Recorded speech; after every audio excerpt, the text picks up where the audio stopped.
Alright, we're going to be making a fingerboard rail today. This is going to be part one of a multi-part series, so if you like this video and you want to see how I make more rails like this kinked one, ooh, kickflip back tail, then turn on notifications, subscribe so you don't miss the second part. Let's get started. First you're going to cut the legs. I use this little jig, but it's really unnecessary. I just make a lot of rails, so I use it to get the links right for the feet and the legs. You can just use a regular angle grinder. This is the steel I use, and for the legs and the feet I cut them both at 2.5 inches. I found that's a great height and width for stability, and for the legs I use this 3/16 inch steel. For the top, I use this 3/8 inch plain steel.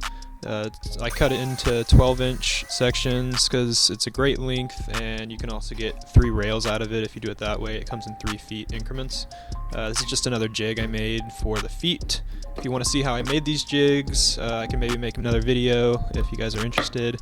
But they're really just to help me because I make a lot of rails. And they make sure that I get it centered perfectly every time. But if you don't have a drill press, you can just use a regular drill and a nice metal bit. It'll do the same, it just may not be as straight, but for a DIY rail that works.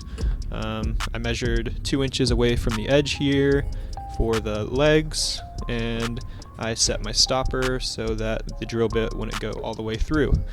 I use a 3/16 inch metal bit. It's the perfect width to get the legs snug in the holes, so there's not too much movement when you glue them in.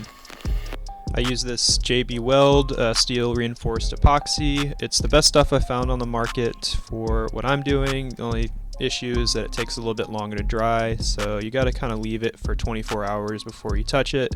I usually leave it a little bit more than that just to be safe because I've had them break on me before.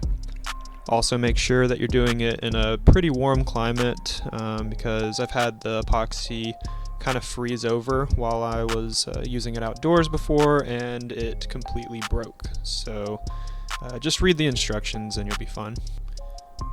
But that's pretty much it. You just want to get everything really nice and level, maybe prop some stuff up against it. Sometimes if it's not super snug, then it can kind of droop down a little bit and it'll dry crooked. It's not the end of the world, but you want to make it looking as nice as you can. Last thing, I just throw a little bit of paint on it. It keeps it from rusting. All I had is black, so that's why I got a bunch of black rails right now.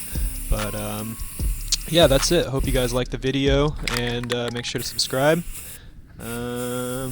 Peace out, Cub Scout. That was so stupid.